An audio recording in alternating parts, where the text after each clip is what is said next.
जय श्री कृष्ण, जय श्री राम। अब राजा रोमपाद के राज्य में लाना है ऋषि श्रृंग को, और पूरी तरह से उनके मंत्रिमंडल, उनके पुरोहित इस उपाय में लगे हुए हैं कि कैसा उपाय करें कि उन ऋषि को राजा के राज्य में लाया जाए। और इसके लिए वो क्या कहते हैं कि सबसे ज़्यादा व्यक्ति को की जो इंद्रियां हैं वो बहुत जल्दी विषयों की ओर प्रभावित हो जाती हैं।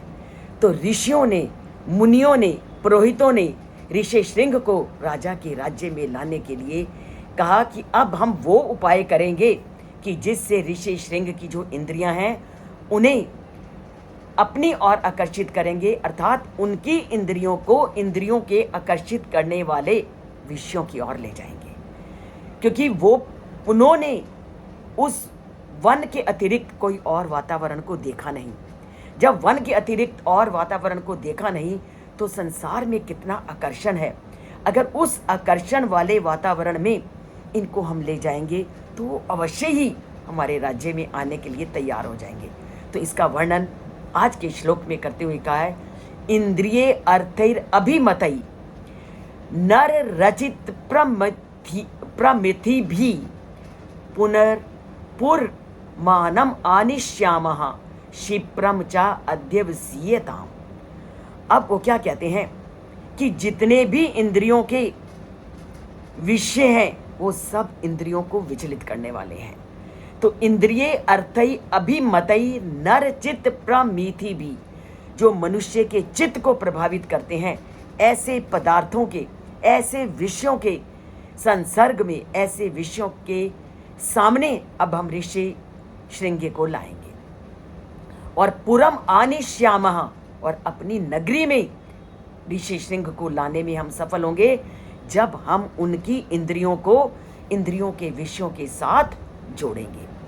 तो अब इंद्रियां ऐसी हैं कि वो पूरी तरह से वन में रह रहे हैं, वन में रहे हैं। जब आकर्षण करने वाले विषय ही तुम्हारे पास नहीं है तो व्यक्ति आकर्षण के तत्वों से घिर ही नहीं सकता।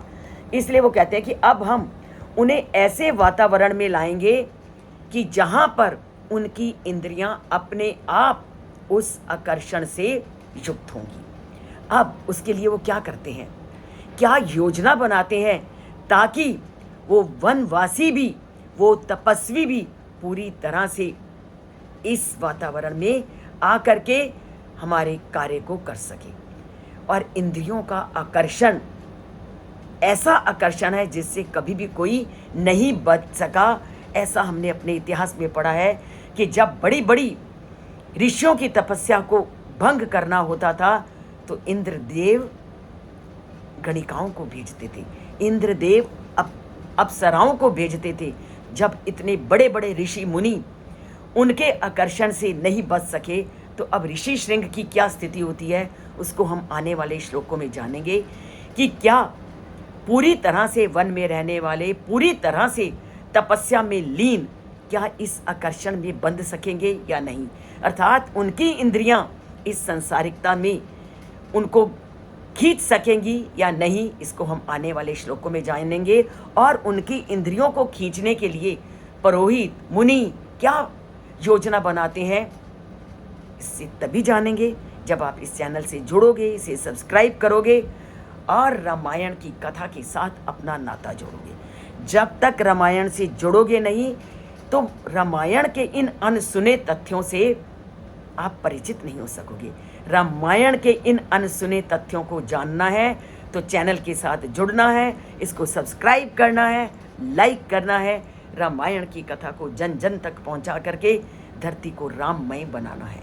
क्योंकि राम शब्द रम धातु से बना हुआ है जिसके अंदर आनंद की असीम शक्ति है। अर्थात अगर तुमने राम नाम ले लिया तो आप कितनी आनंद की अनुभूति करते हो, ये तभी करोगे जब आप इसको बोल के देखोगे, इसके साथ नाता जोड़ के देखोगे। तो जोड़ते हैं नाता, राम से अपने जीवन को राममय, आनंदमय बनाते हैं और धरती को आनंदमय करते हैं। जुड़ते हैं चैनल से, लाइक करते हैं और जन जन तक रामायण को पहुंचाते हैं।